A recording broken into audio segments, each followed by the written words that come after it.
Of each section, each candidate will have 2 minutes uninterrupted to answer my first question. The debate commission will then turn on their microphone only when it is their turn to answer, and the commission will turn it off exactly when the 2 minutes have expired.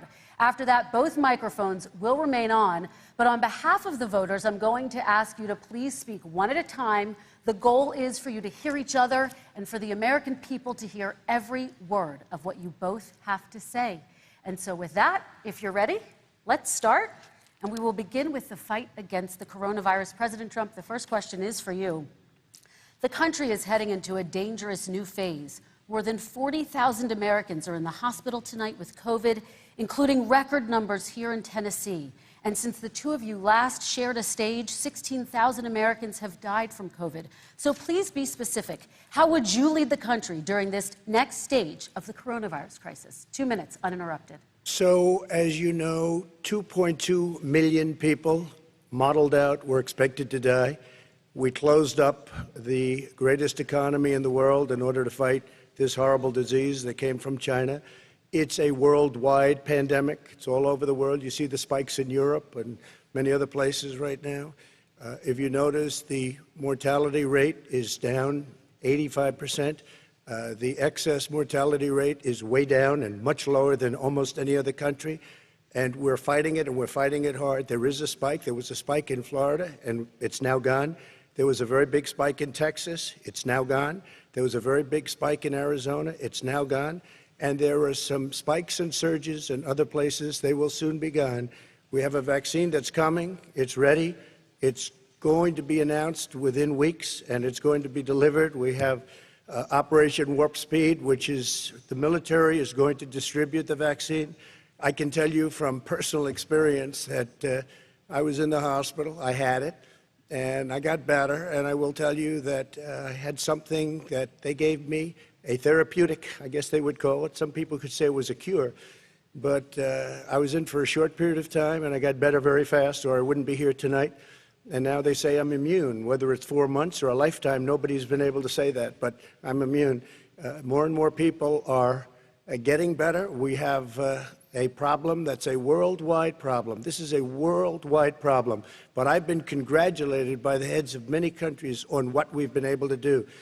If you take a look at what we've done in terms of goggles and masks and gowns and everything else, and in particular ventilators, we're now making ventilators all over the world, thousands and thousands a month, distributing them all over the world. It will go away, and as I say, we're rounding the turn, we're rounding the corner. It's going away.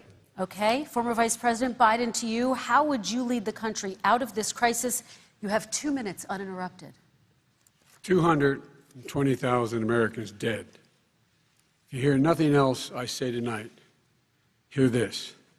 Anyone who's responsible for not taking control, in fact, not saying I take no responsibility initially, anyone who's responsible for that many deaths should not remain as President of the United States of America. We're in a situation where there are 1,000 deaths a day now, 1,000 deaths a day. And there are over 70,000 new cases per day. Compared to what's going on in Europe, as the New England Medical Journal said, they're starting from a very low rate. We're starting from a very high rate. The expectation is we'll have another 200,000 Americans dead between now and the end of the year. If we just wore these masks, the President's own advisors have told him, we could save 100,000 lives. And we're in a circumstance where the President thus far and still has no plan, no comprehensive plan.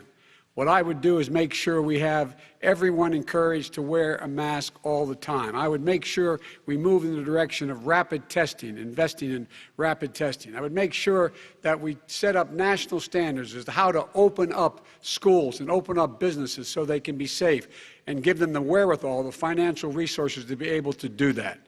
We're in a situation now where the New England Medical Journal, one of the most serious journals in the whole world, said for the first time ever that the way this president has responded to this crisis has been absolutely tragic.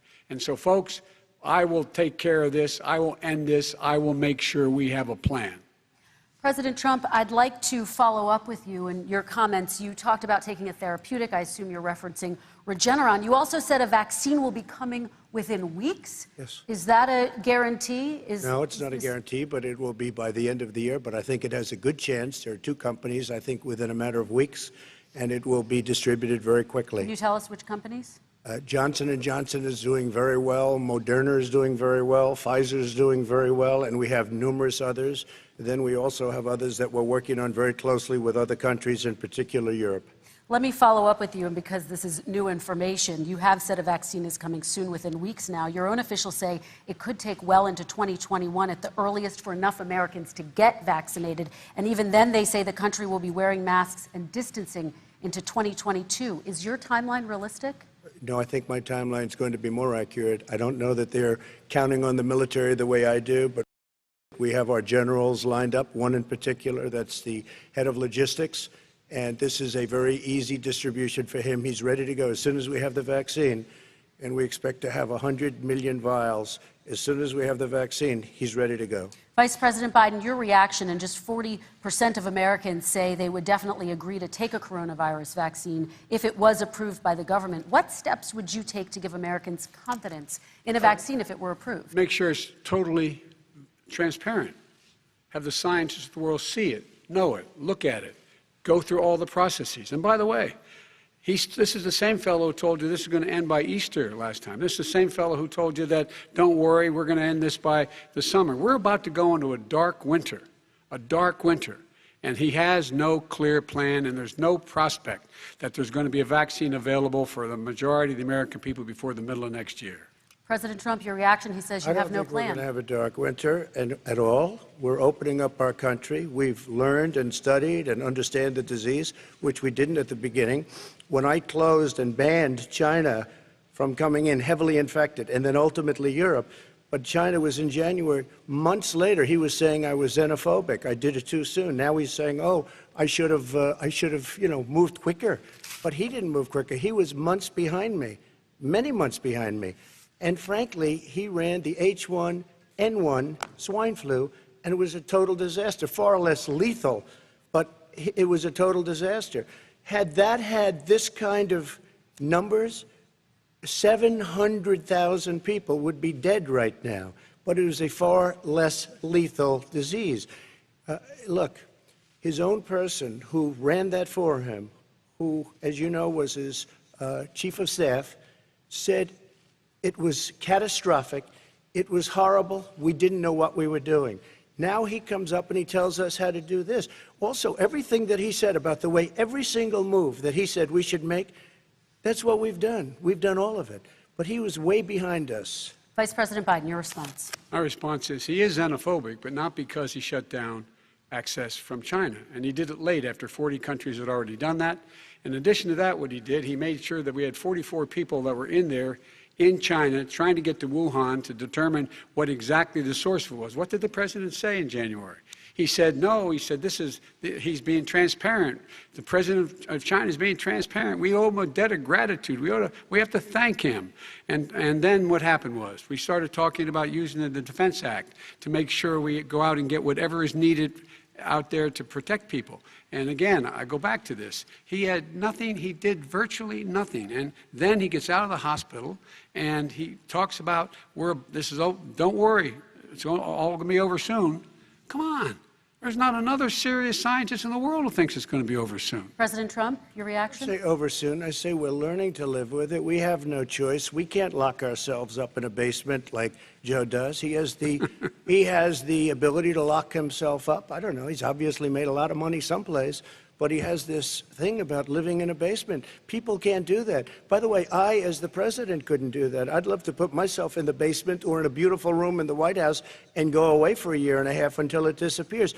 I can't do that. And Kirsten, every meeting I had, and I'd meet a lot of families, including Gold Star families and military families, every meeting I had, and I had to meet them. I had to. It would be horrible to have canceled everything. I said, this is dangerous. And you catch it. And, I caught it. I learned a lot. Great doctors, great hospitals. And now I recovered. 99.9 of young people recover. 99% of people recover. We have to recover. We can't close up our nation. We have to open our school, and we can't close up our nation, or you're not going to have a nation. And of course, the CDC has said young people can get sick with COVID-19 and can pass it. Vice President Biden, I want to talk broadly about strategy, though. Can I respond to that? 30 seconds, please, and then I have a seconds. question. Number one, he says that we're learning to live with it. People are learning to die with it. You folks home will have an empty chair at the kitchen table this morning. That man or wife going to bed tonight and reaching over to try to touch their, out of habit, where their wife or husband was, is gone. Learning to live with it. Come on. We're dying with it because he has never said, you said it's dangerous. When's the last time? Is it really dangerous still? Are we dangerous? You tell the people it's dangerous now? What should they do about the danger? And you say, I take no responsibility. Let me talk about your two. Excuse me, I take full responsibility. It's not my fault that it came here. It's China's fault. And you know what? It's not Joe's fault that it came here either.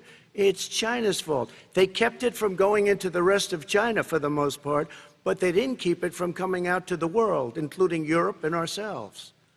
Vice President Biden. The fact is that when we knew it was coming, when it hit, what happened? What did the president say?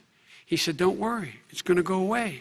Be gone by Easter. Don't worry. The warm weather. Don't worry. Maybe inject bleach. He said he was kidding when he said that, but a lot of people thought it was serious. A whole range of things the president has said. Even today, he thinks we are in control. We're about to lose 200,000 more people. President Trump. Look, perhaps just to finish this, I was kidding on that, but just to finish this, when I closed, he said I shouldn't have closed. And that went on for months. Nancy Pelosi said the same thing. She was dancing on the streets in Chinatown in San Francisco. But when I closed, he said, this is a terrible thing, you're xenophobic. I think he called me racist even, and because I was closing it to China. Now he says I should have closed it earlier. It just, Joe, it doesn't work. I didn't say either of those things. You certainly did. You certainly did.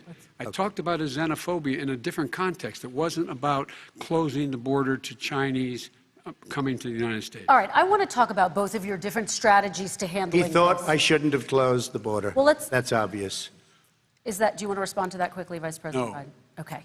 Let's talk about your different strategies toward dealing with this. Mr. Vice President, you suggested you would support new shutdowns if scientists recommended it. What do you say to Americans who are fearful that the cost of shutdowns, the impact on the economy, the higher rates of hunger, depression, domestic and substance abuse outweighs the risk of exposure to the virus? What I would say is I'm going to shut down the virus, not the country. It's his ineptitude that caused the country to have to shut down in large part. Why businesses have gone under, why schools are closed, why so many people have lost their living, and why they're concerned. Those other concerns are real. That's why he should have been, instead of in a sand trap in his golf course, he should have been negotiating with Nancy Pelosi and the rest of the Democrats and Republicans about what to do about the acts they were passing for billions of dollars to make sure people had the capacity. But you haven't ruled out more shutdowns.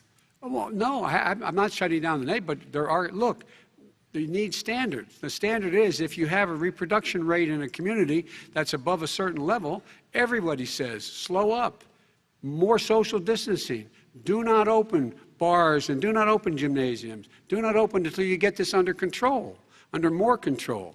But when you do open, give the people the capacity to be able to open and have the capacity to do it safely. For example, schools. Schools, they need a lot of money to open. They need to deal with ventilation systems. They need to deal with smaller classes, more teachers, more pods. And he's refused to support that money, or at least up to now. Let's talk about schools. President Trump, I think we have to respond, if I might. Please, and then I have a follow-up. Thank you, and I appreciate that. Look, all he does is talk about shutdowns, but forget about him. His Democrat governors, Cuomo in New York, you look at what's going on in California, you look at Pennsylvania, North Carolina, Democrats all, they're shut down so tight, and they're dying. They're dying. And he supports all these people. All he talks about is shutdowns. No, we're not going to shut down, and we have to open our schools. And it's like, as an example, I have a young son. He also tested positive. By the time I spoke to the doctor the second time, he was fine. It just went away. Young people.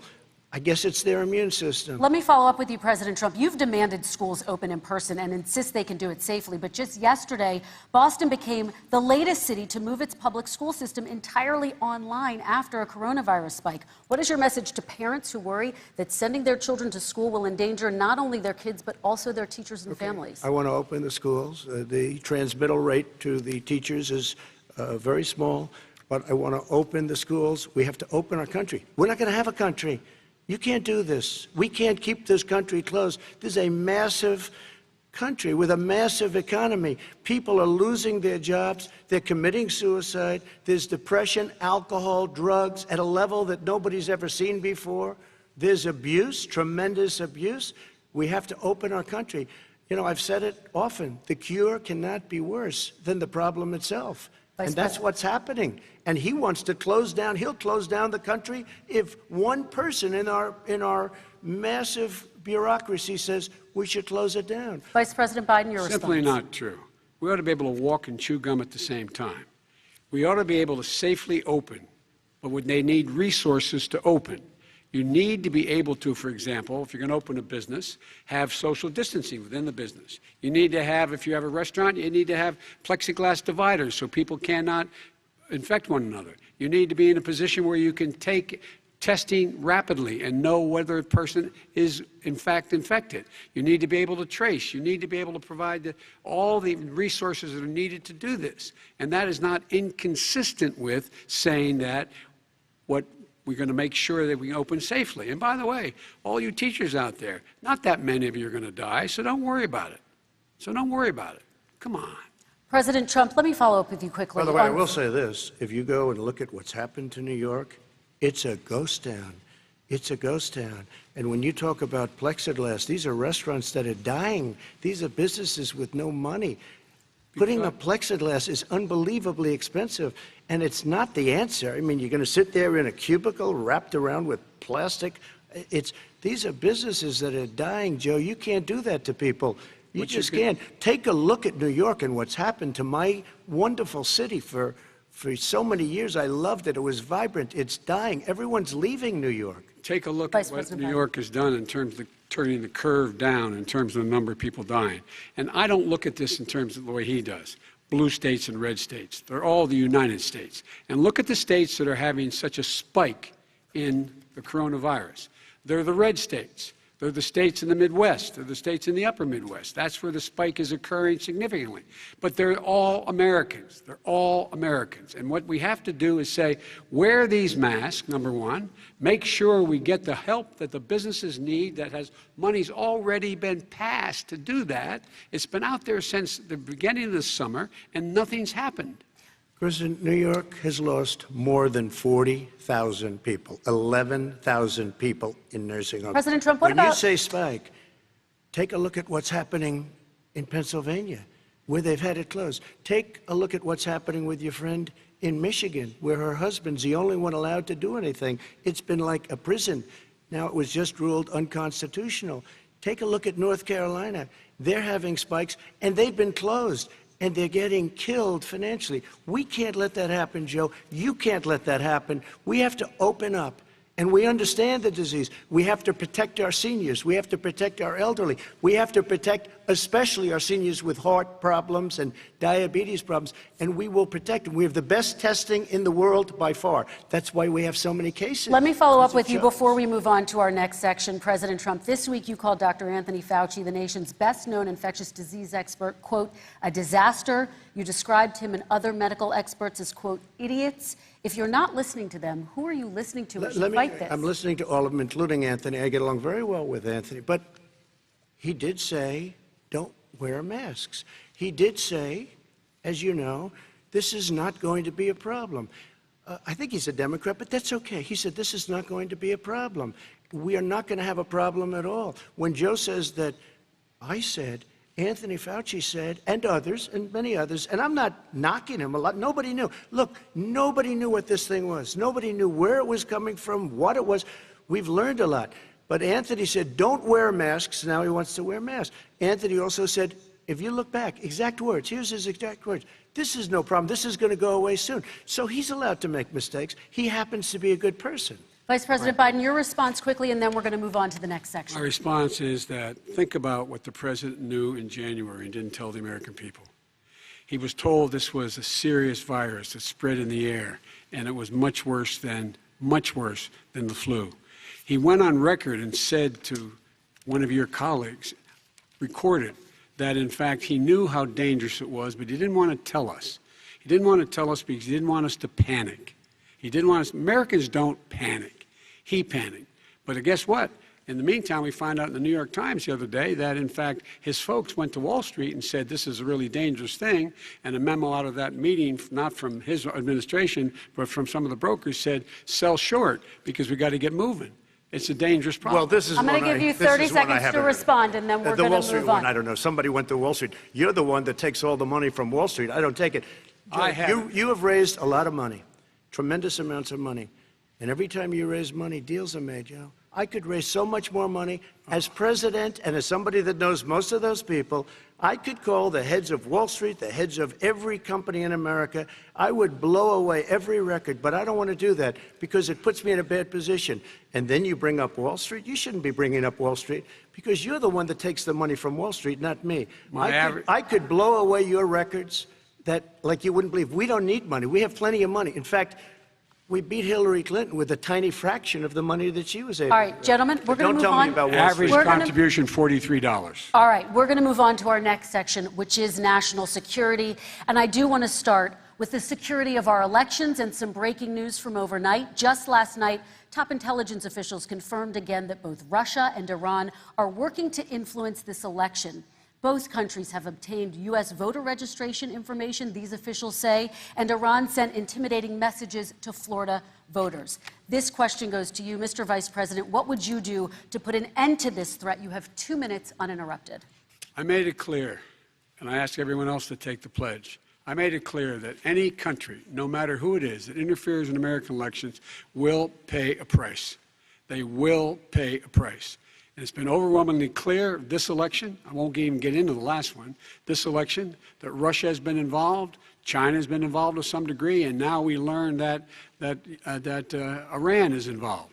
They will pay a price if I'm elected. They're interfering with American sovereignty.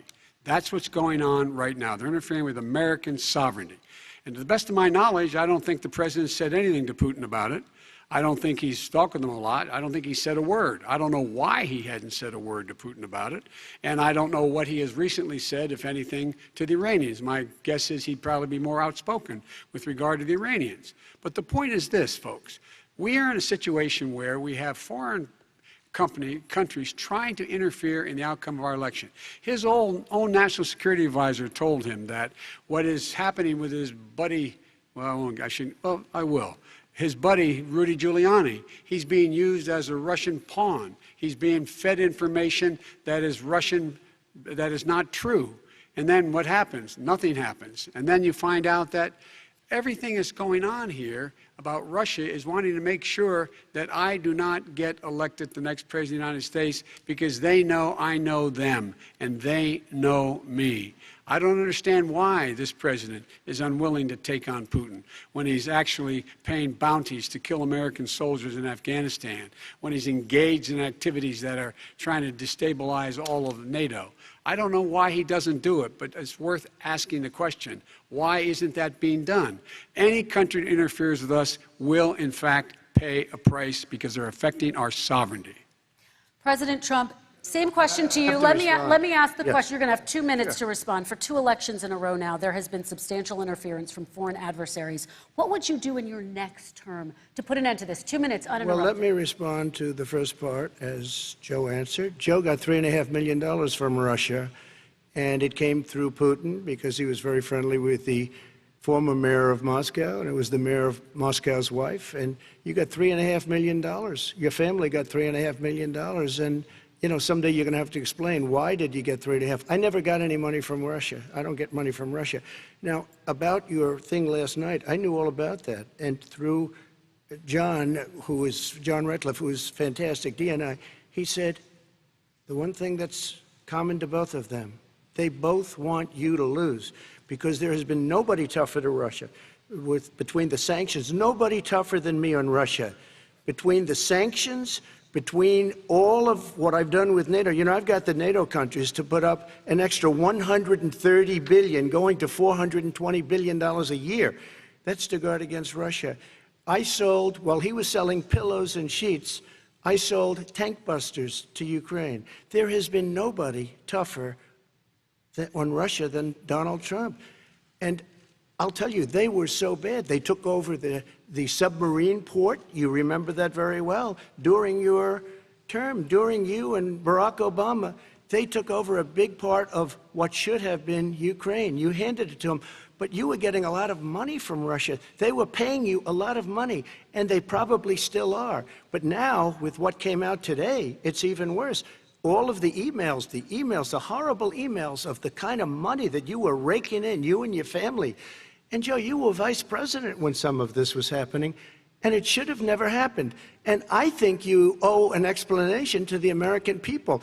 Why is it? Somebody just had a news conference a little while ago who was essentially supposed to work with you and your family, but what he said was damning. And regardless of me, I think you have to clean it up and talk to the American people. Maybe you can do it right now. Vice President Biden, you may respond. 30 seconds. And then I do want to follow up on the election security. I have not taken a penny from any foreign source ever in my life. We learned that this president paid 50 times the tax in China, has a secret bank account with China, does business in China, and in fact is talking about me taking money. I have not taken a single penny from any country whatsoever, ever. Number one. Number two, this is a president, I have released all of my tax returns, 22 years. Go look at them. 22 years of my tax return. You have not released a single solitary year of your tax return. What are you hiding? Why are you unwilling? The foreign countries are paying you a lot. Russia's paying you a lot. China's paying you a lot. And your hotels and all your businesses all around the country, all around the world. And China's building a new road to a new a golf course you have overseas. So what's going on here? Why don't release your tax return or stop talking about corruption? President Trump, your response. First of all, I called my accountants under audit. I'm going to release them as soon as we can. I want to do it, and it'll show how successful, how great this company is. But much more importantly than that, people were saying $750. I asked them a week ago, I said, what did I pay? They said, sir, you prepaid tens of millions of dollars. I prepaid my tax. Tens over the last number of years. Tens of millions of dollars I prepaid because at some point they think it's an estimate. They think I may have to pay tax. So I already prepaid it. Nobody told me that. Did your accountant Nobody tell told you that. Excuse me. And it wasn't written whenever they write this. They keep talking about $750, which I think is a filing fee. But let me just tell you, I prepaid millions and millions of dollars in taxes. Number one. Number two, I don't make money from China. You do. I don't make money from Ukraine. You do. I don't make money from Russia. You made $3.5 million, Joe, and your son gave you. They even have a statement that we have to give 10% to the big man. You're the big man, I think. I don't know. Maybe you're not, but you're the big man, I think. Your son said we have to give 10% to the big man.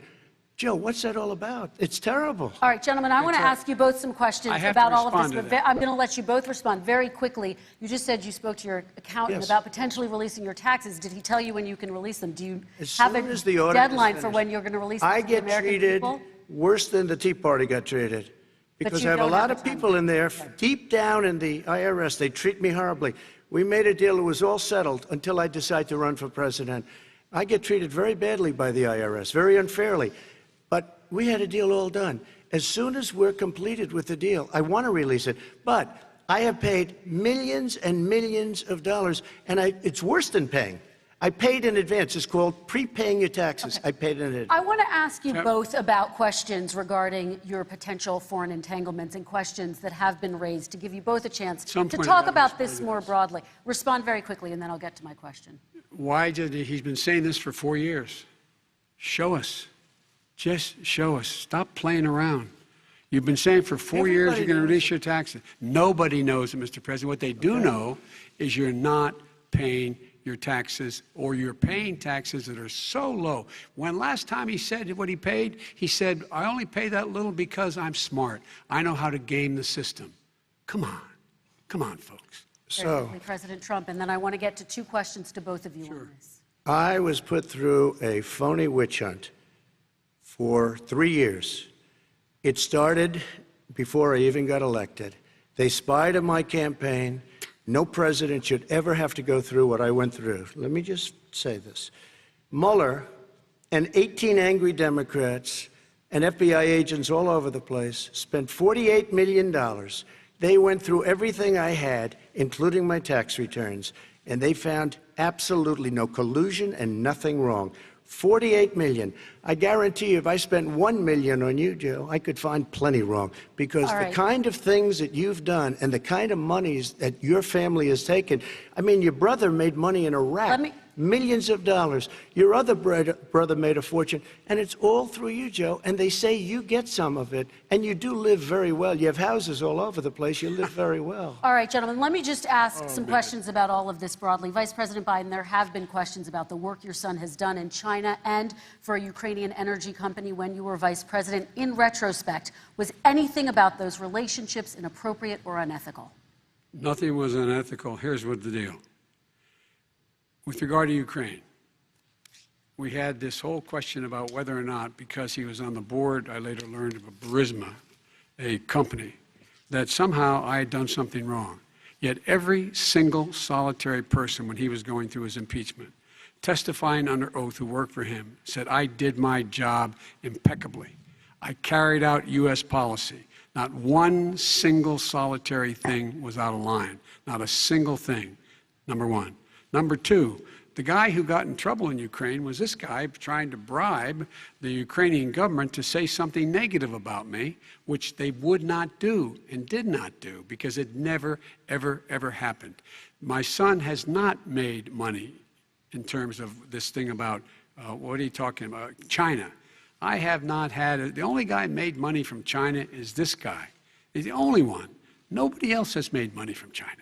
President Trump, let me ask my question to you. But could I just one thing? Very quickly. His son didn't have a job for a long time, was sadly no longer in the military service. I won't get into that.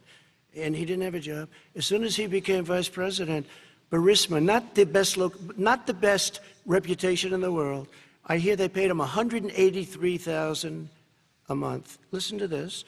$183, and they gave him a $3 million upfront payment. All right. And he had no energy I'm going to let the Vice President respond to that quickly, and then I need to get to a dishonest. question to you. Very No quickly, basis for that. Everybody investigated that. No one said anything he did was wrong in Ukraine. Okay, President Trump, this is for you. Since you took office, you've never divested from your business. You've personally promoted your properties abroad.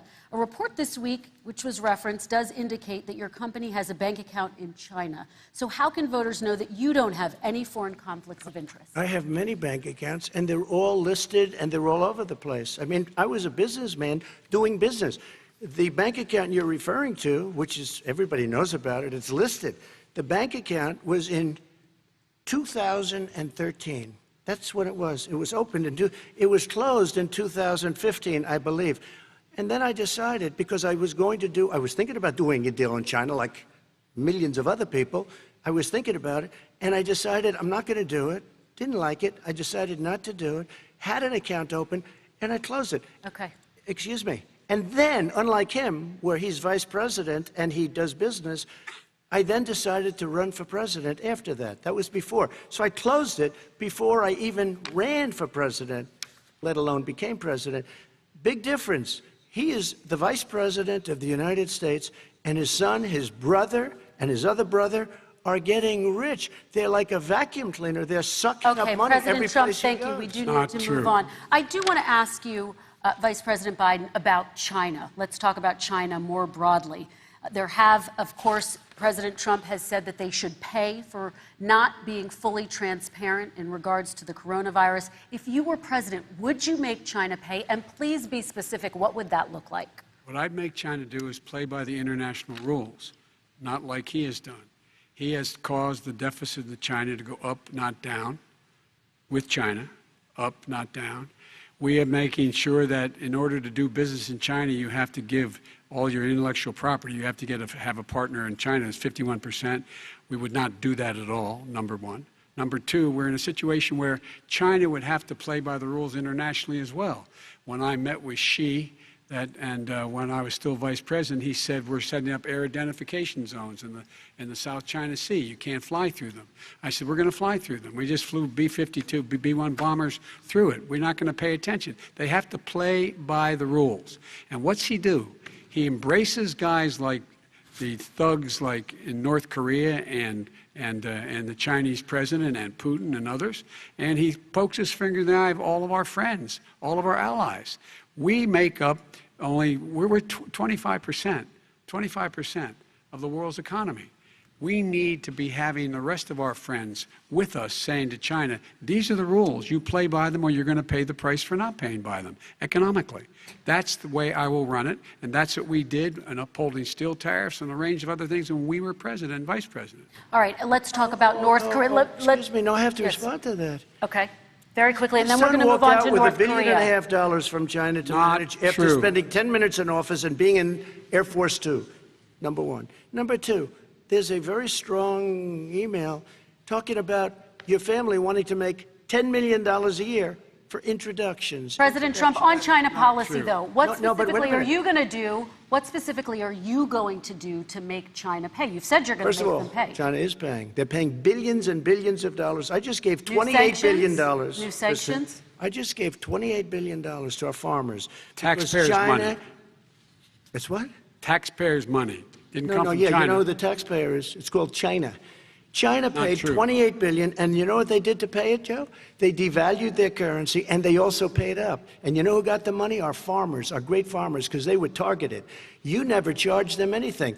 Also, I charged them 25% on dumped steel because they were killing our steel industry. We were not going to have a steel industry. Okay. And now we have a steel industry. Okay, Vice President Biden, your response, please. My response is, look, this isn't about, there's a reason why he's bringing up all this malarkey. There's a reason for it. He doesn't want to talk about the substantive issues. It's not about his family and my family. It's about your family. And your family's hurting badly. If you're making less than, if you're a middle-class family, you're getting hurt badly right now. You're sitting at the kitchen table this morning deciding, well, we can't get new tires, they're bald because we have to wait another month or so. Or are we going to be able to pay the mortgage? Or who's going to tell her she can't go back to community college? They're the decisions you're making in the middle-class families like I grew up in Scranton and Claymont. They're in trouble. We should be talking about your families, but that's the last thing he wants to talk about.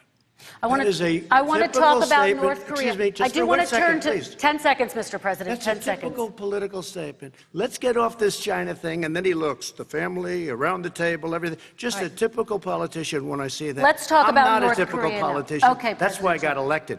Let's get off the subject of China. Let's talk sitting around the table. All right. Come on, Joe, you can do better. We're going to talk about North Korea now. President Trump, you've met with North Korean leader Kim Jong-un 3 times. You've talked about your beautiful letters with him. You've touted the fact that there hasn't been a war or a long-range missile test. And yet North Korea recently rolled out its biggest ever intercontinental ballistic missile and continues to develop its nuclear arsenal. Do you see that as a betrayal of the relationship you forged? Just 30 seconds here because we need to get on to the next. So when I met with Barack Obama, we sat in the White House right at the beginning, had a great conversation. It was supposed to be 15 minutes, and it was well over an hour.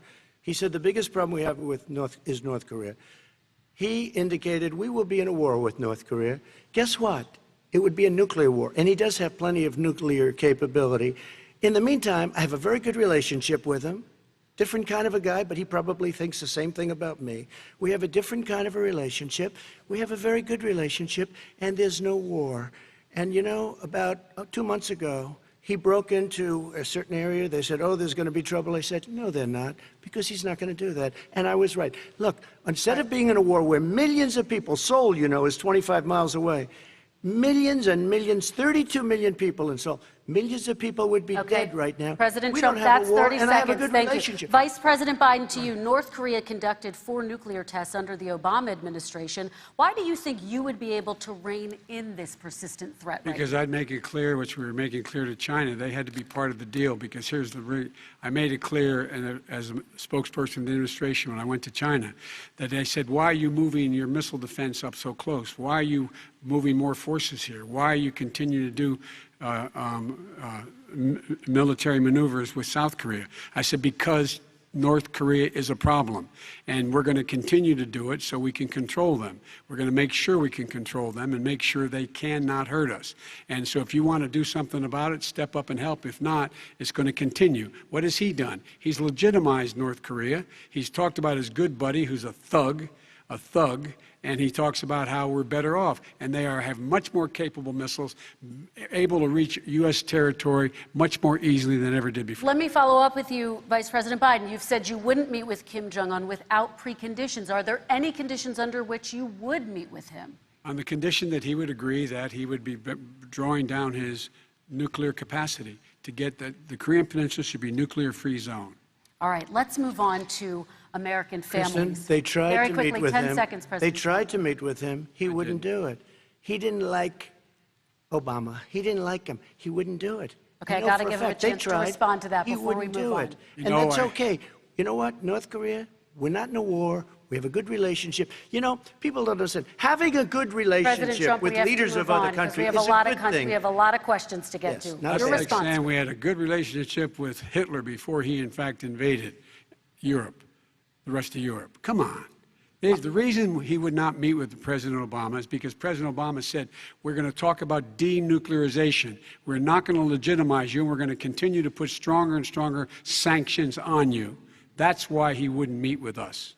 All right, and it didn't happen. Let's move on and talk about American families. He left me a mess, Kristen. President Trump, okay, we do need to move on. They left me a mess. North Korea was a mess. And in fact, if you remember the first 2 or 3 months, there was a very dangerous period in my first 3 months before we sort of worked things out a little bit. Okay. There was a they left us a mess. And Obama would be, I think, the first to say it was the single biggest problem he thought that our country had. Okay, let's move on to American families and the economy. One of the issues that's most important to them is health care, as you both know. Today, there was a key vote on a new Supreme Court Justice, Amy Coney Barrett, and health care is at the center of her confirmation fight. Over 20 million Americans get their health insurance through the Affordable Care Act. It's headed to the Supreme Court, and your administration, Mr. President, is advocating for the court to overturn it. If the Supreme Court does overturn that law, those 20 million Americans could lose their health insurance almost overnight. So what would you do if those people have their health insurance taken away? You have 2 minutes uninterrupted. Sure. First of all, I've already done something that nobody thought was possible. Through the legislature, I terminated the individual mandate. That is the worst part of Obamacare, as we call it. The individual mandate where you have to pay a fortune for the privilege of not having to pay for bad health insurance. I terminated. It's gone. Now it's in court because Obamacare is no good. But then I made a decision. Run it as well as you can to my people, great people. Run it as well as you can. I could have gone the other route and made everybody very unhappy. They ran it. Premiums are down. Everything's down. Here's the problem. No matter how well you run it, it's no good. What we'd like to do is terminate it. We have the individual mandate done. I don't know that it's going to work. If we don't win, we will have to run it, and we'll have Obamacare, but it'll be better run. But it no longer is Obamacare, because without the individual mandate, it's much different.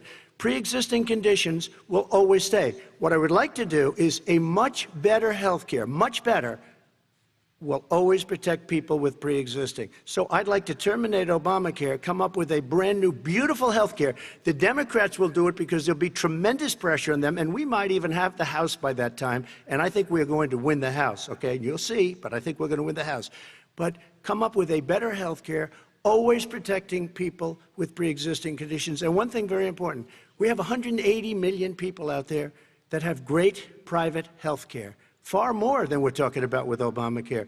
Joe Biden is going to terminate all of those policies. These are people that love their health care, people that have been successful, middle-income people, been successful.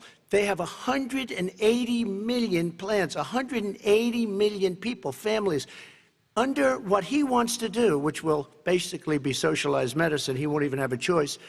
They want to terminate 180 million plans. We have done an incredible job on health care, and we're going to do even better. Okay. Vice President Biden, yes, this is for you. Your health care plan calls for building on Obamacare. So my question is, what is your plan if the law is ruled unconstitutional by the Supreme Court? You have 2 minutes uninterrupted. What I'm going to do is pass Obamacare with a public option. It'll become Biden-care. The public option is an option that says that if you, in fact, do not have the wherewithal if you qualify for Medicaid and you do not have the wherewithal in your state to get Medicaid, you automatically are enrolled, providing competition for insurance companies. That's what's going to happen. Secondly, we're going to make sure we reduce the premiums and reduce drug prices by making sure that there's competition that doesn't exist now by allowing the Medicare to negotiate drug prices with the insurance companies. Thirdly, the idea that I want to eliminate private insurance, the reason why I had such a fight with 20 candidates for the nomination was I support private insurance. That's why not one single person with private insurance would lose their insurance under my plan, nor did they under Obamacare. They did not lose their insurance unless they chose they wanted to go to something else. Lastly, we're going to make sure we're in a situation that we actually protect pre-existing. There's no way he can protect pre-existing conditions. None, zero. You can't do it in the ether. He's been talking about this for a long time. He's never come up with a plan. I guess we're going to get the pre-existing condition plan the same time we get the infrastructure plan that we've been waiting since 17, 18, 19, and 20. The fact, I still have a few more minutes. I know you're getting anxious.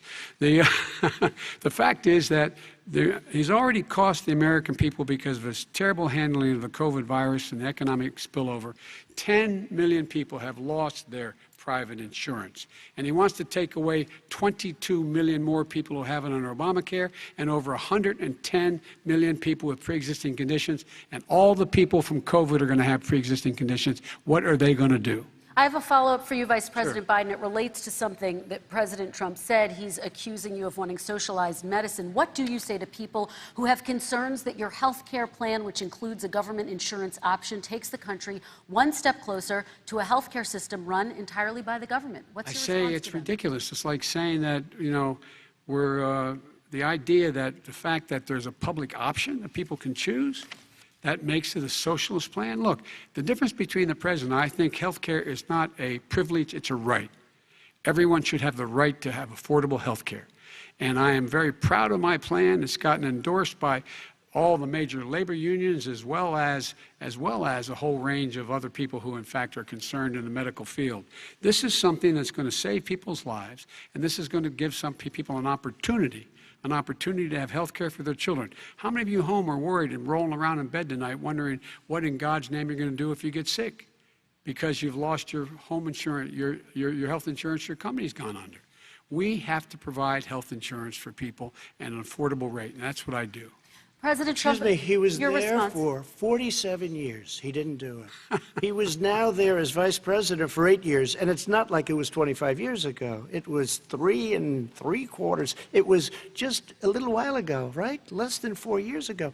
He didn't do anything. He didn't do it. He wants socialized medicine, and it's not that he wants it. His vice president, she is more liberal than Bernie Sanders and wants it even more. Bernie Sanders wants it. The Democrats want it. You're going to have socialized medicine, just like he went with fracking.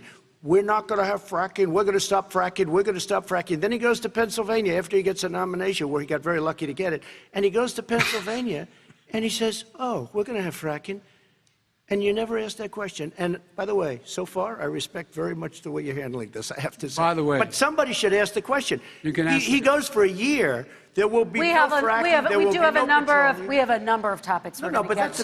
That's a big question. We're going to get to. It's the same thing with socialized medicine. I have to respond. Vice President, your response, please. My response is people deserve to have affordable health care, period. Period, period, period. And the Biden care proposal will, in fact, provide for that affordable health care, lower premiums. What we're going to do is going to cost some money. It's going to cost over $750 billion over 10 years to do it. And they're going to have lower premiums. You can buy into the better plans, the cheaper plans, lower your premiums, deal with unexpected billing, and have your drug prices drop significantly. He keeps talking about it. He hasn't done a thing for anity on health care. Not a thing. Kristen, when Very he quickly, says, then I want to talk when about he what's says happening on public Capitol option, Hill. he's talking about socialized medicine and health care. When he talks about a public option, he's talking about destroying your Medicare, totally destroyed, and destroying your Social Security. And this whole country will come down. You know, Bernie Sanders tried it. in his state. He tried it in his state. His governor was a very liberal governor. They wanted to make it work. Okay, It let's let was Vice President impossible Biden to work. respond. It doesn't Vice work. President He's Biden, a very your response. confused guy. He thinks he's running against somebody else. He's running against Joe Biden. I beat all those other people because I disagreed with them. Joe Biden he's running against. And the idea that we're in a situation that they're going to destroy Medicare, this is the guy that the actuary at Medicare said, if in fact, at Social Security, if in fact he continues to withhold his plan to withhold the tax on Social Security will be bankrupt by 2023 with no way to make up for it. This is the guy who's tried to cut Medicare. So I mean, the idea that Donald Trump is lecturing me on Social Security and Medicare? Come on. He tried to get 10 rid of seconds, He Mr. tried to hurt President, and then I Social have to go to Security another years question. ago. Years ago. Go back and look at the records. He tried to hurt Social Security years ago. All One right, thing, let's move but on. This I'm is going to the move guy on. that when they announced Mr. President, I have to move last on week, to the next question. They said or the else stock we're not market going to will have time boom to talk about it. if I'm elected. If he's elected, the stock market will crash. Okay, let's biggest move on to the analysts are next saying question that. very quickly. Look, the idea that the stock market is booming is his only measure of what's happening. Where I come from in Scranton and Claymont, the people don't live off of the stock market. Just in the last three years during this crisis, the billionaires in this country made, according to the Wall Street, $700 billion more. $700 billion more, because that's his only measure. What happens to the ordinary people out there? What happens to them? Let's talk about what's happening on Capitol Hill. We're going to move on, 401ks are through the roof. We're going to move on. Stock are through the roof. All right. And he doesn't come from Scranton. That's like he lived there for a short period of time before he even knew it. We're going to move on to and the he next left. question. And the people of Pennsylvania Let me will move show on you to my that. next question, They gentlemen. understand. As of tonight, more than 12 million people are out of work. And as of tonight, 8 million more Americans have fallen into poverty, and more families are going hungry every day. Those hit hardest are women and people of color. They see Washington fighting over a relief bill. Mr. President, why haven't you been able to get them the help they need? 30 seconds here. Because Nancy Pelosi doesn't want to approve it. I do. But you're the president. I do, but I still have to get. Unfortunately, that's one of the reasons I think we're going to take over the House, because of her. Nancy Pelosi doesn't want to approve anything because she'd love to have some victories on a date called November 3rd. Nancy Pelosi does not want to approve it. We are ready, willing, and able to do something. Don't forget, we've already approved 3 plans, and it's gone through, including the Democrats, in all fairness. This one she doesn't want. It's near the election because she thinks it helps her politically. I think it hurts her politically. All right, Mr. Vice President, The Republican leader in the United States Senate said he can't pass it. He will not be able to pass it. He does not have Republican votes. Why isn't he talking to his Republican friends? let me follow up with you, Vice President we made a Biden, deal, the because Republicans let me will ask pass Vice it. President Biden a question. You are the leader of the Democratic Party. Why have you not pushed the Democrats to get a deal for the American people? Well, I have, and they have pushed it. Look, they passed this act all the way back in the beginning of the summer. This is like it's not new. It's been out there. This HEROES Act has been sitting there. And look at what's happening. When I was in charge of the Recovery Act with $800 billion, I was able to get $145 billion to local communities that have to balance their budgets and states that have to balance their budgets, so then have to fire firefighters, teachers, first responders, law enforcement officers, so they could keep their cities and counties running. He will not support that. They have not done a thing for them. And Mitch McConnell said, let them go bankrupt. Let them go bankrupt. Come on. What's the matter with these guys? The bill that was passed in the House was a bailout of badly run, high-crime, Democrat, all run by Democrats, cities and states. It was a way of getting a lot of money, billions and billions of dollars to these states. It was also a way of getting a lot of money from our people's pockets to people that come into our country illegally. We were going to take care of everything for them. And what that does, and I'd love to do that, I'd love to help them, but what that does, everybody all over the world will start pouring into our country. We can't do it. This was a way of taking care of them. This was a way of spending on things that had nothing to do with COVID, as per your question. But it was really a big bailout for badly run Democrat cities and states. All right, I want to. If I get elected, I'm running as a proud Democrat, but I'm going to be an American president. I don't see red states and blue states. what I see is American, United States. And folks, every single state out there finds themselves in trouble. They're going to start laying off, whether they're red or blue, cops, firefighters, first responders, because teachers, because they have to balance their budget. And the founders were smart. They allowed the federal government to deficit spend to compensate for the United States of America. I want to talk about the minimum wage, gentlemen. Mr. Vice President, we are talking a lot about struggling small businesses and business owners these days. Do you think this is the right time to ask them to raise the minimum wage? You, of course, support a $15 federal minimum wage. I do, because I think one of the things we're going to have to do is we're going to have to bail them out, too. We should be bailing them out now, those small businesses. You got 1 in 6 of them going under. They're not going to be able to make it back. They passed a package that allows us to be able to call PPP. Money is supposed to go to help them do everything from organize how they can deal with their businesses being open safely. Schools, how they can make classrooms smaller, how they can hire more teachers, how they can put ventilation systems in. They need the help. The businesses as well as the schools need the help. But these guys will not help them. Is not giving them any of the money. We are going to move on to immigration, one thing very but I quickly, want he to get said we your have reaction. to help our small businesses by raising the minimum wage. That's not helping. I think it should be a state option. Alabama is different than New York. New York is different from Vermont. Every state is different. It should be a state option. You said very recently. We have to help. It's very important. We have to help our small businesses. How are you helping your small businesses when you're forcing wages? What's going to happen, and what's been proven to happen, is when you do that, these small businesses fire many of their employees. You said very recently you would consider raising the federal minimum wage to $15 an hour. You said recently you would consider raising the federal minimum wage to $15 an hour. Is that still the case? And I would consider it to an extent, but in a what I really like, in a second administration, but not to a level that's going to put all these businesses out of business. It should be a state option. Look, I've lived in different places. I know different places. They're all different. Some places, $15 is not so bad. In other places, other states, $15 would be Okay, President ruinous. Trump, thank you. Quick response, Vice President Biden. 2 jobs, 1 job, be below poverty.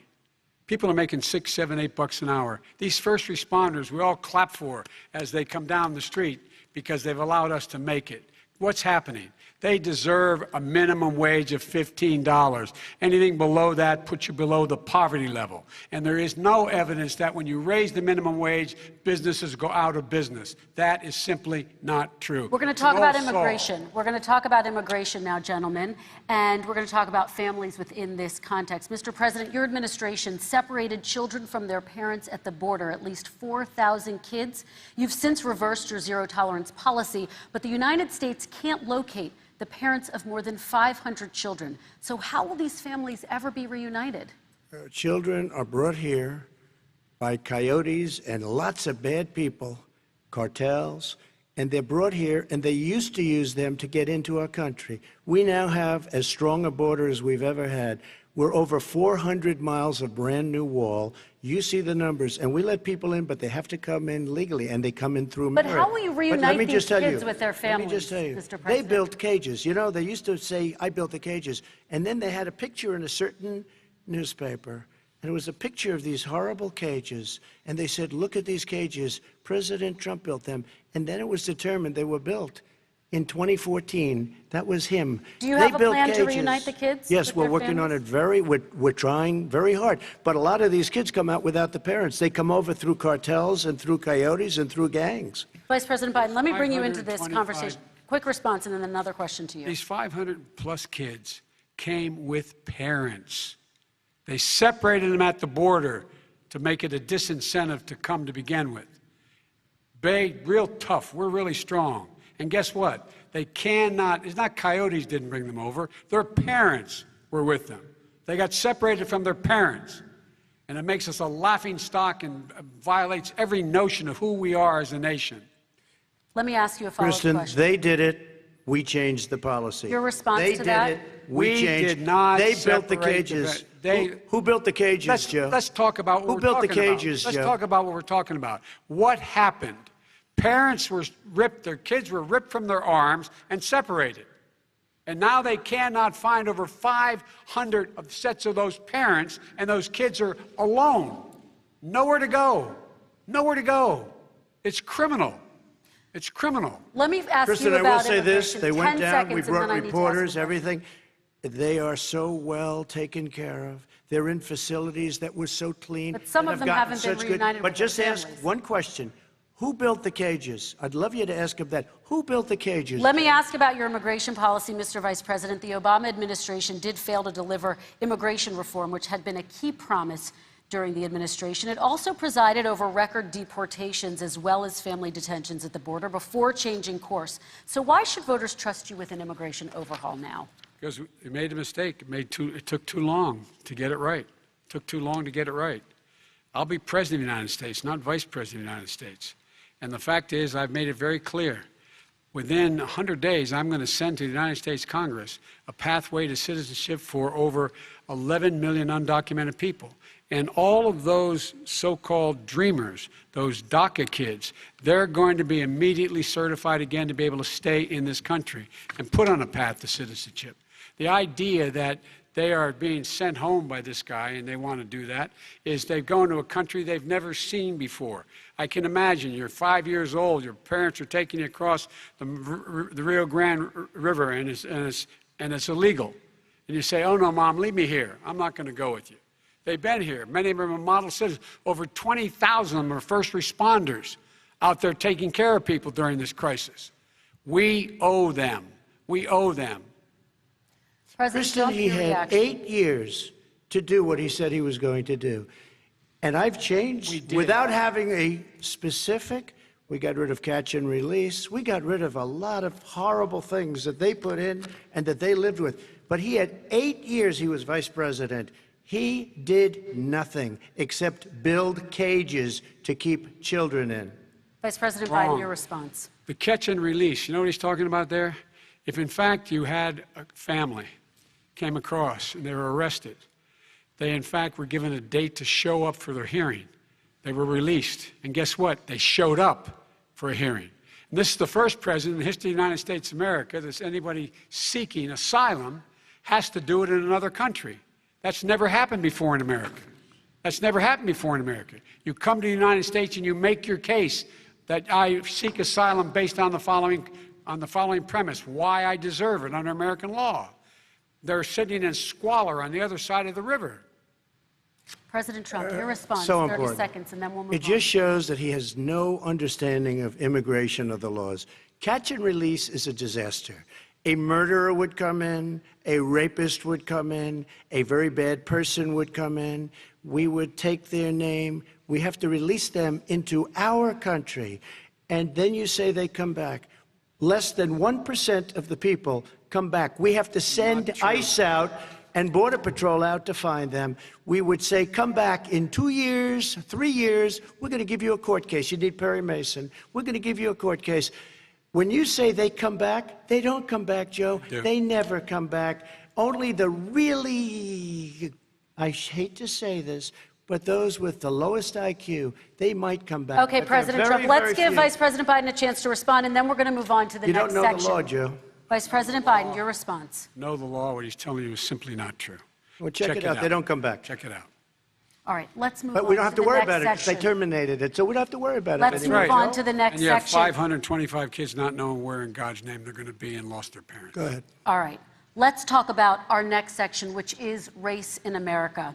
And I want to talk about the way Black and brown Americans experience race in this country. Part of that experience is something called the talk. It happens regardless of class and income. Parents who feel they have no choice but to prepare their children for the chance that they could be targeted, including by the police, for no reason other than the color of their skin. Mr. Vice President, in the next 2 minutes, I want you to speak directly to these families. Do you understand why these parents fear for their children? I do. I do. You know, my daughter is a social worker, and she's written a lot about this. She has her graduate degree from the University of Pennsylvania in social work. And you know, one of the reasons why I ended up working on the east side of Wilmington, Delaware, which is 90% African American, was to learn more about what was going on. I never had to tell my daughter, if she's pulled over make sure she puts, for a traffic stop, put both hands on top of the wheel and don't reach for the glove box because someone may shoot you. But a black parent, no matter how wealthy or how poor they are, has to teach their child when you're walking down the street, don't have a hoodie on when you go across the street.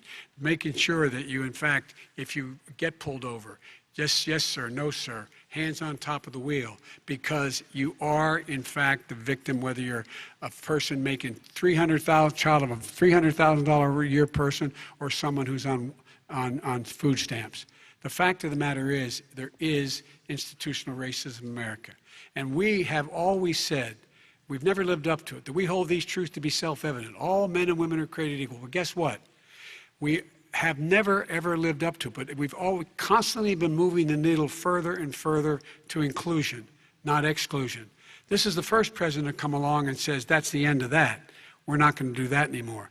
We have to provide for economic opportunity, better education, better health care, better access to schooling, better access to opportunity to borrow money to start businesses. All the things we can do, and I've laid out a clear plan as to how to do those things, just to give people a shot. It's about accumulating the ability to have wealth as well as it is to be free from violence.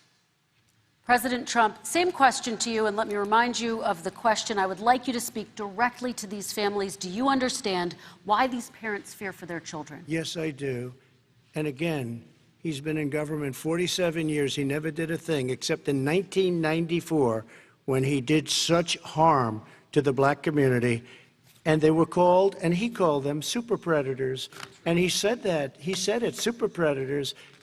And they have never lived that down. 1994, your crime bill, the super predators.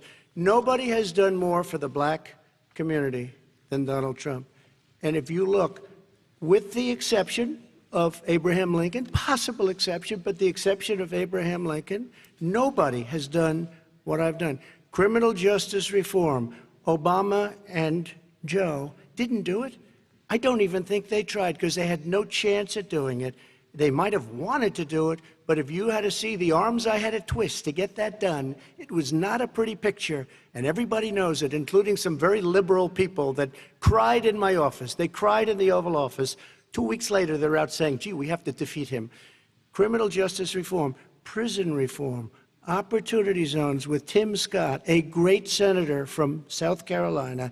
He came in with this incredible idea for opportunity zones. It's one of the most successful programs. People don't talk about it. Tremendous investment is being made. Biggest beneficiary, the black and Hispanic communities, and then historically black colleges and universities. After 3 years of coming to the office, I love some of those guys. They were great. They came into the office and they said, I said, what are you doing? After 3 years, I said, why do you keep coming back? Because we have no funding. I said, you don't have to come back every year. We have to come back because President Obama would never give them long-term funding, and I did. 10-year long-term funding, and I gave them more money than they asked for because they said, I think you need more. And I said, the only bad part about this is I may never see you again because I got very friendly with them, and they like me and I like them. But I saved historically black colleges and universities. Okay, and we're going to talk about both of your records, but your response to that, Vice President? My response to that is I never, ever said what he accused me of saying. The fact of the matter is, in 2000, though, after the crime bill had been in the law for a while, this is a guy who said, the problem with the crime bill, there's not enough people in jail. There's not enough people in jail. And go on my website, get the quote, the date when he said it. Not enough people. He talked about marauding gangs, young gangs, and the people who are going to maraud our cities. This is a guy who in the Central Park five innocent black kids, he continued to push for making sure that they got the death penalty. None of them were guilty of the crimes they were suggested. Look, and talk about granted, he did in fact let 20 people, he commuted 20 people's sentences. We commuted over 1,000 people's sentences. Over 1,000. The very law he's talking about is a law that, in fact, initiated by Barack Obama. And secondly, we're in a situation here where the federal prison system was reduced by 38,000 people under our administration. And one of these things we should be doing, there should be no no minimum mandatories in the law. That's why I'm offering $20 billion to states to change their state laws to eliminate minimum mandatories and set up drug courts. No one should be going to jail because they have a drug problem. They should be going to rehabilitation, not to jail. We should fundamentally change the system, and that's what I'm going to do. But why didn't he do it 4 years ago? Why didn't you do that 4 years ago, even less than that? Why didn't you do it? You were vice president. You keep talking about all these things you're going to do, and you're going to do this. But you were there just a short time ago, and you guys did nothing. We did. You know, Joe, I ran because of you. I ran because of Barack Obama, because you did a poor job. If I thought you did a good job, I would have never run. I would have never run. I ran because of you. I'm looking at you now. You're a politician. I ran because of you. All right, Vice President Biden, your response to that, and then I do have some questions for both of you. Well, I tell you what, I hope he does look at me, because what's happening here is, you know who I am, you know who he is, you know his character, you know my character, you know our reputations for honor and telling the truth. I am anxious to have this race. I am anxious to see this take place. The character of the country is on the ballot. Our character is on the ballot. Look at us closely. Let me ask some follow-up. Please respond, and then we're going to have follow-up questions. If this stuff is true about Russia, Ukraine, China, other countries, Iraq, if this is true, then he's a corrupt politician. All right. So don't give me the stuff about how you're this innocent baby. Joe, they're calling you a corrupt politician. Nobody's President Trump, I want to stay on the issue of race. We're talking about the issue. Laptop from hell. President Trump, we're talking about race right now, and I do want to stay on the issue of race. President Trump, I have to respond to that. Please, because look, very quickly. There are 50 former national intelligence folks who said that what he's accusing me of is a Russian plant. They have said that this has all the five former heads of the CIA, both parties, say what he's saying is a bunch of garbage.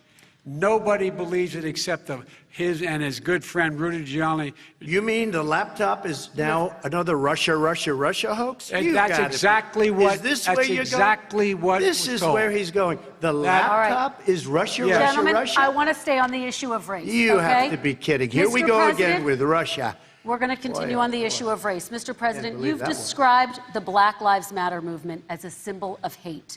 You've shared a video of a man chanting white power to millions of your supporters. You've said that black professional athletes exercising their First Amendment rights should be fired. What do you say to Americans who say that kind of language from a president is contributing to a climate of hate and racial strife? Well, you have to understand, the first time I ever heard of Black Lives Matter, they were chanting pigs in a blanket, talking about police. Pigs, talking about our police. Pigs in a blanket, fry them like bacon. I said, that's a horrible thing. And they were marching down the street. And that was my first glimpse of Black Lives Matter. I thought it was a terrible thing. As far as my relationships with all people, I think I have great relationships with all people. I am the least racist person in this room. Well, what do you say to Americans who are concerned by that rhetoric? I don't know. I don't know what to say. I got criminal justice reform done and prison reform and opportunity zones. I took care of black colleges and universities. I don't know what to say. They can say anything. They can say anything. It makes me sad because I am the least racist person. I can't even see the audience because it's so dark. But I don't care who's in the audience. I'm the least racist person in this room. Okay. Vice President Biden, let me ask you very quickly, and then I have a follow-up question for you. Abraham Lincoln here is one of the most racist presidents we've had in modern history. He pours fuel on every single racist fire.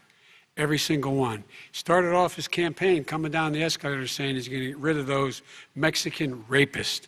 He's banned Muslims because they're Muslims. He has moved around and made everything worse across the board.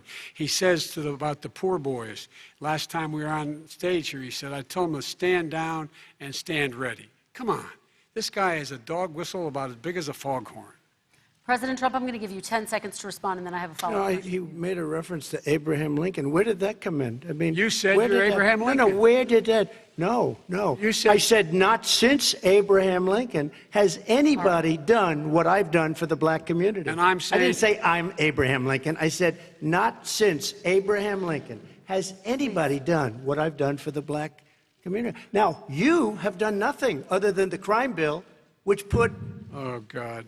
Tens of thousands of black men, mostly in jail. All right, let me And you know what? let me they ask remember Vice it President because if you Biden look a at what's question. happening with the voting right now, Let me ask they Vice remember President that Biden you treated them about- very, very badly. Just take a look at what's happening out there. Vice President Biden, let me give you a chance to respond within this context. Crime Okay. bills that you supported in the 80s and 90s contributed to the incarceration of tens of thousands of young black men who had small amounts of drugs in their possession. They are sons, they are brothers, they're fathers, they're uncles, whose families are still to this day, some of them suffering the consequences. So speak to those families. Why should they vote for you? One of the things is that in the 80s, we passed 100%, all 100 senators voted for it, a bill on drugs and how to deal with drugs. It was a mistake.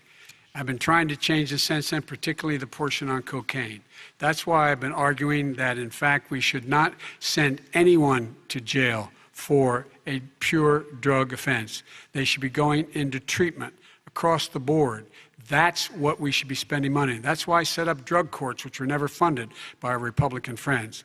They should not be going to jail for a drug or an alcohol problem. They should be going into treatment.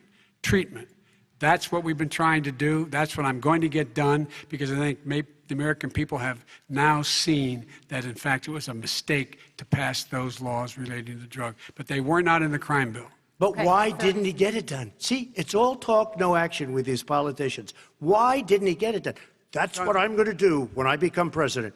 You were vice president, along with Obama as your president, your leader, for 8 years. Why didn't you get it done? You had 8 years to get it done. Now you're saying you're going to get it done because you're all talk and no action, Jim. We got a lot of it done. We released 38,000. We got 38,000 prisoners left from the. You got nothing done. 38,000 prisoners were released from federal prison.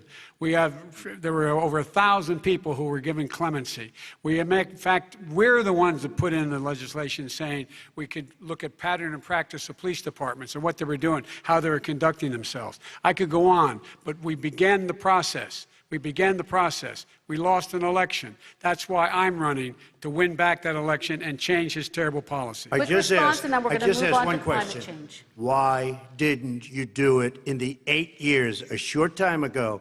Why didn't you do it? You just said, I'm going to do that, I'm going to do this. You put tens of thousands of mostly black young men in prison. Now you're saying you're going to undo that.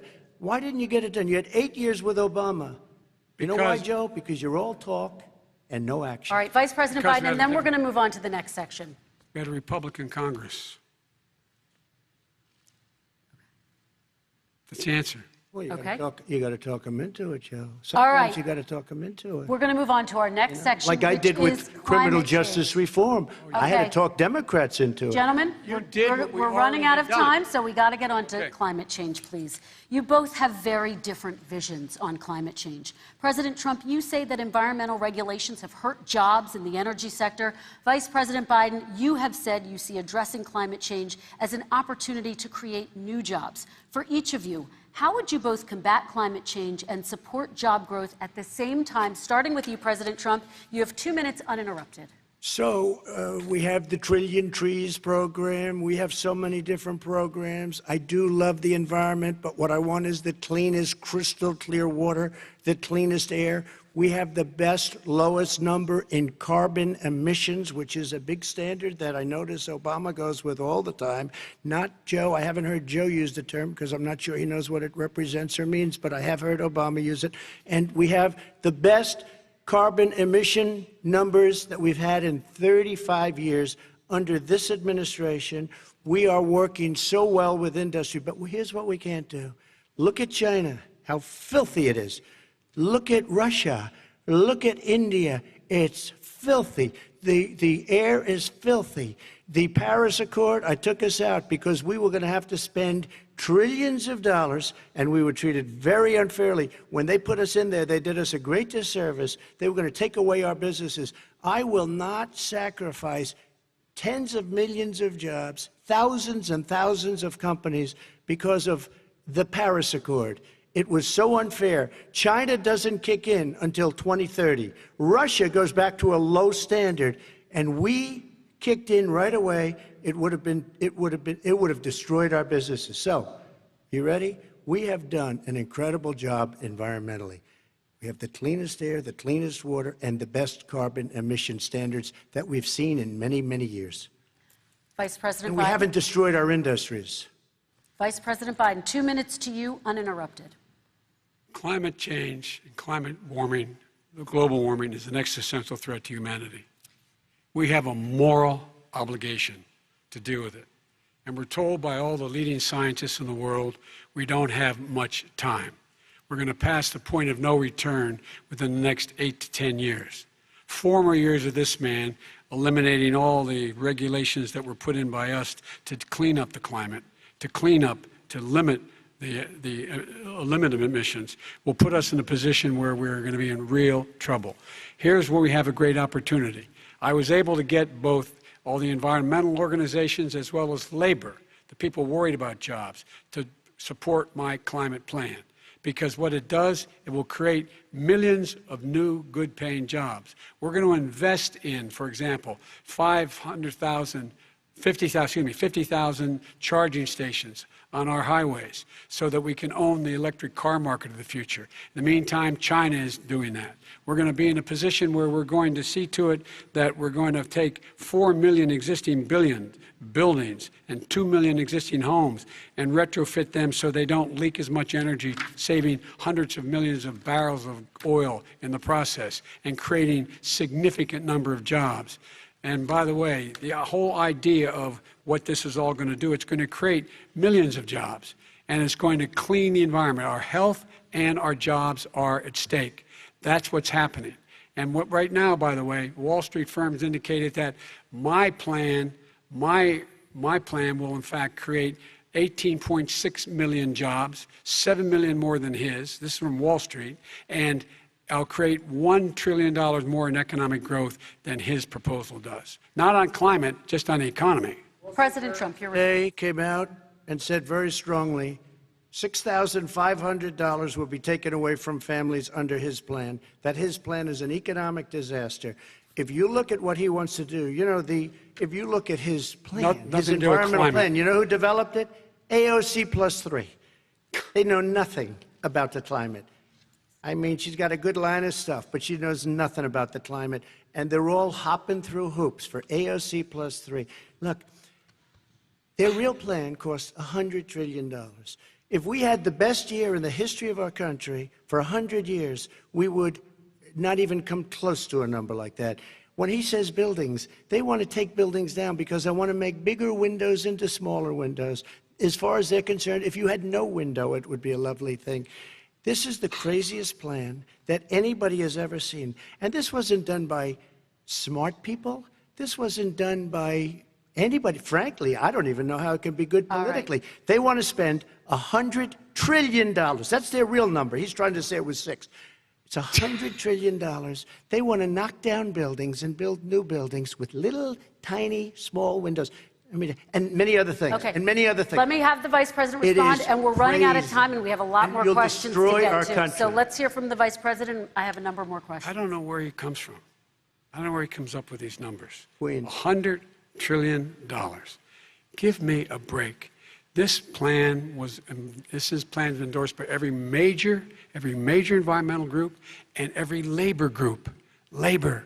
Because they know the future lies. The future lies in us being able to breathe, and they know there are good jobs in getting us there. And by the way, the fastest growing industry in America is solar energy and wind. He thinks wind causes cancer, windmills. It's the fastest growing jobs, and they pay good prevailing wages, $45, $50 an hour. We can grow and we can be cleaner if we go the route I'm proposing. President Trump, please respond, and then I have some follow-up. We are energy independent for the first time. We don't need all of these countries that we had to fight war over because we needed their energy. We are energy independent. I know more about wind than you do. It's extremely expensive. kills all the birds. It's very intermittent. It's got a lot of problems, and they happen to make the windmills in both Germany and China. And the fumes coming up, if you're a believer in carbon emission, the fumes coming up to make these massive windmills is more than anything that we're talking about with natural gas, which is very clean. One other thing. Find me a scientist solar. who said that. I love solar, but solar doesn't quite have it yet. It's not powerful yet to really run our big, beautiful factories that we need to compete with the world. So False. It's all a pipe dream. But you know what we'll do? We're going to have the greatest economy in the world. But if you want to kill the economy, get rid of your oil industry. You want, and what about fracking? All right, now, let me allow fracking. Vice President Biden to respond. I never said I oppose fracking. You said it on tape. I did. Show the tape. Put it on your website. I'll put it on. Put it on the website. The fact of the matter is Showed he's it last flat lying. Would you rule out banning fracking? I do rule out banning fracking because the answer, we need other industries to transition to get to ultimately a complete zero emissions by 2025. What I will do with fracking over time is make sure that we can capture the emissions from the fracking, capture the emissions from gas. We can do that, and we can do that by investing money in doing it. But it's a transition to that. I have one more question in this pod, and then we have. He was against fracking. He said it. I will show that to you tomorrow. I am against fracking. Until he got the nomination, went to Pennsylvania, then he said, but you know what, Pennsylvania? He'll be against it very soon because his party is totally against it. Fracking on federal land, I said. No fracking or oil on federal land. Let me ask this final question in this section, and then I want to move on to our final section. President Trump, people of color are much more likely to live near oil refineries and chemical plants. In Texas, there are families who worry the plants near them are making them sick. Your administration has rolled back regulations on these kinds of facilities. Why should these families give you another 4 years in office? The families that we're talking about are employed heavily, and they're making a lot of money, more money than they've ever made. If you look at the kind of numbers that we produce for Hispanic, for Black, for Asian, it's 9 times greater, the percentage gain, than it was in 3 years, than it was under 8 years of the 2 of them, to put it nicely. 9 times more. Now, somebody lives, I have not heard the numbers or the statistics that you're saying, but they're making a tremendous amount of money economically. We saved it, and I saved it again a number of months ago when oil was crashing because of the pandemic. We saved it. We got, say what you want about relationship, we got Saudi Arabia, Mexico, and Russia to cut back, way back. We saved our oil industry, and now it's very vibrant again. And everybody has very inexpensive gasoline. Remember Vice President Biden, your response, and then we're going to have a final question for both of you. My response is that those people live on what they call fence lines. He doesn't understand this. They live near chemical plants that, in fact, pollute, chemical plants and oil plants and refineries that pollute. I used to live near that when I was growing up in Claymont, Delaware. And there are more oil refineries in Marcus Hook and the Delaware River than there is any place, including in Houston at the time. When my mom get in the car and when there was first frost to drive me to school, turning the windshield wiper, there'd be oil slick in the window. That's why so many people in my state were dying and getting cancer. The fact is, those frontline communities, it doesn't matter what you're paying them, it matters how you keep them safe. What do? And you impose restrictions on the pollutants coming out of those fence line communities. Okay, I have one final question. Would he close down the oil industry? It falls. Would you close down the oil industry? By the way, I would transition from the oil industry, yes. Oh, I will that's transition. a big statement. It is a big statement. That's a because big statement. I would stop. Why would you do that? Because the oil industry pollutes significantly. I see. Here's the deal. But That's you a can't big do statement. that. Well, if you let me finish the statement, because it has to be replaced by renewable energy over time. And I'd stop giving to the oil industry, I'd stop giving them federal subsidies. He won't give federal subsidies to the gas, to solar and wind. Yeah. Why are we giving it to oil industry? We actually do give it to solar and wind. We And have that's one maybe the final biggest question. statement in terms of business. That's the biggest statement. Okay. Because We have basically one what he's final saying question, is he is Mr. going to President. destroy the oil industry. Will you remember that, Texas? Will you remember that, Pennsylvania, Oklahoma? Vice President Biden, let me give you 10 seconds to respond, and then Ohio. I have to get to the final question. Vice President Biden. He takes everything out of context. But the point is, look, We have to move toward a net zero emissions. The first place to do that by the year 2035 is in energy production, by 2050 totally. All right. One Is he final going to get question China to both to do of it? you. No, we're finished with Is this. he We going have to to get move on China to to our do it? final question. We No, have to I'm move going on to to our final rejoin Paris question. Accord and make China abide by what they agreed to. All right, That'll this cost you is $1 about trillion. leadership, gentlemen. And this first question does go to you, President Trump. Imagine this is your inauguration day. What will you say in your address to Americans who did not vote for you? You'll each have 1 minute, starting with you, Mr. We have to make our country totally successful, as it was prior to the plague coming in from China. Now we're rebuilding it, and we're doing record numbers, 11.4 million jobs in a short period of time, et cetera. But I will tell you, go back. Before the plague came in, just before, I was getting calls from people that were not normally people that would call me. They wanted to get together. We had the best black unemployment numbers in the history of our country. Hispanic, women, Asian, people with diplomas, with no diplomas, MIT graduates, #1 in the class. Everybody had the best numbers. And you know what? The other side wanted to get together. They wanted to unify. Success is going to bring us together. We are on the road to success. But I'm cutting taxes, and he wants to raise everybody's taxes, and he wants to put new regulations on everything. He will kill it. If he gets in, you will have a depression, the likes of which you've never seen. Your 401ks will go to hell, and it'll be a very, very sad day for this country. All right. Vice President Biden, same question to you. What will you say during your inaugural address to Americans who did not vote for you? I will say, I'm an American president. I represent all of you, whether you voted for me or against me. And I'm going to make sure that you're represented. I'm going to give you hope. We're going to move. We're going to choose science over fiction. We're going to choose hope over fear. We're going to choose to move forward because we have enormous opportunities to make things better. We can grow this economy. We can deal with the systemic racism. And at the same time, we can make sure that our economy is being run and moved and motivated by clean energy, creating millions of new jobs. And that's the fact. That's what we're going to do. And I'm going to say, as I said at the beginning, what is on the ballot here is the character of this country: decency, honor, respect, treating people with dignity, making sure that everyone has an even chance. And I'm going to make sure you get that. You haven't been getting it the last 4 years. All right. I want to thank you both for a very robust hour and a half, a fantastic debate. Really appreciate it. President Trump, former Vice President Joe Biden, thank you to Belmont University for hosting us tonight. And most importantly, thank you to those watching tonight. Election Day is November 3rd. Don't forget to vote. Thank you, everyone, and have a great night. Thank you.